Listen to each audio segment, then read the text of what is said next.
Evangelho de Mateus, capítulo 9. Entrando Jesus num barco, atravessou o mar e foi para a sua própria cidade. Alguns homens trouxeram-lhe um paralítico, deitado numa cama. Vendo a fé que eles tinham, Jesus disse ao paralítico: "Tenha bom ânimo, filho, os seus pecados estão perdoados." Diante disso, alguns mestres da lei disseram a si mesmos: "Este homem está blasfemando." Conhecendo Jesus seus pensamentos, disse-lhes: "Por que vocês pensam maldosamente em seus corações? Que é mais fácil dizer, os seus pecados estão perdoados, ou levante-se e ande?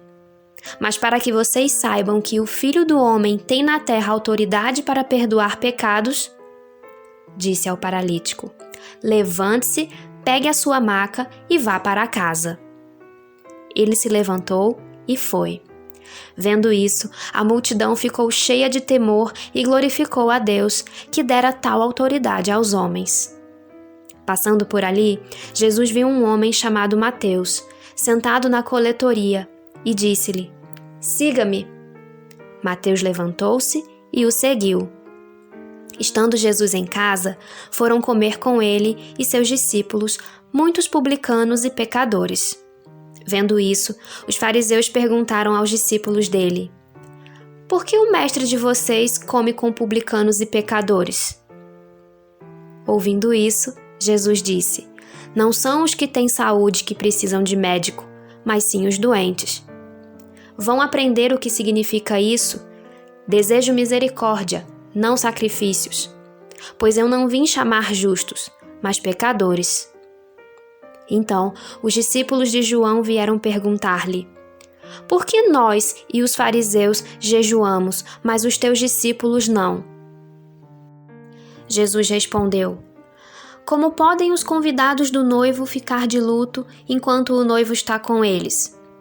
Virão dias quando o noivo lhe será tirado, e então jejuarão. Ninguém põe remendo de pano novo em roupa velha, pois o remendo forçará a roupa, tornando pior o rasgo.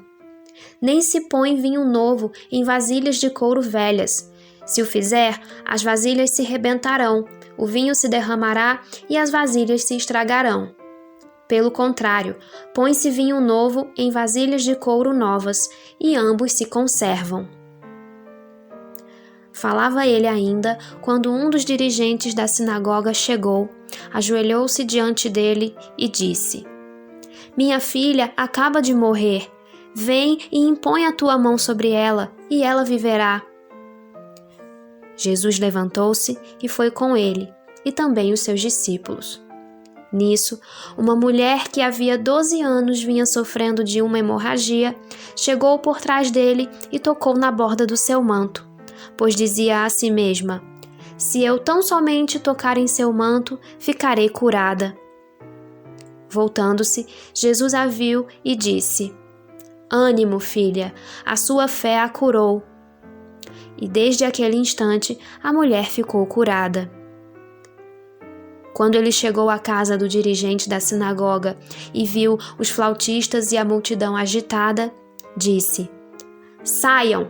A menina não está morta, mas dorme." Todos começaram a rir dele.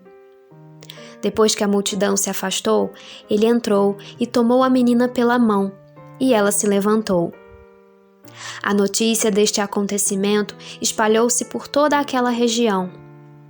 Saindo Jesus dali, 2 cegos o seguiram, clamando: "Filho de Davi, tem misericórdia de nós." Entrando ele em casa, os cegos se aproximaram e ele lhes perguntou: "Vocês creem que eu sou capaz de fazer isso?" Eles responderam: "Sim, Senhor." E ele, tocando nos olhos deles, disse: "Que lhes seja feito segundo a fé que vocês têm." E a visão deles foi restaurada. Então, Jesus os advertiu severamente: "Cuidem para que ninguém saiba disso." Eles, porém, saíram e espalharam a notícia por toda aquela região. Enquanto eles se retiravam, foi levado a Jesus um homem endemoniado que não podia falar. Quando o demônio foi expulso, o mudo começou a falar. A multidão ficou admirada e disse: Nunca se viu nada parecido em Israel. Mas os fariseus diziam: É pelo príncipe dos demônios que ele expulsa demônios.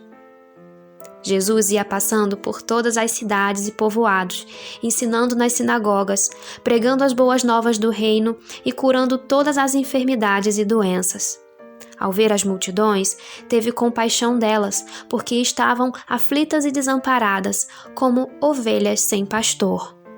Então disse aos seus discípulos: A seara é grande, mas os trabalhadores são poucos. Peçam, pois, ao Senhor da seara que envie trabalhadores para a sua seara.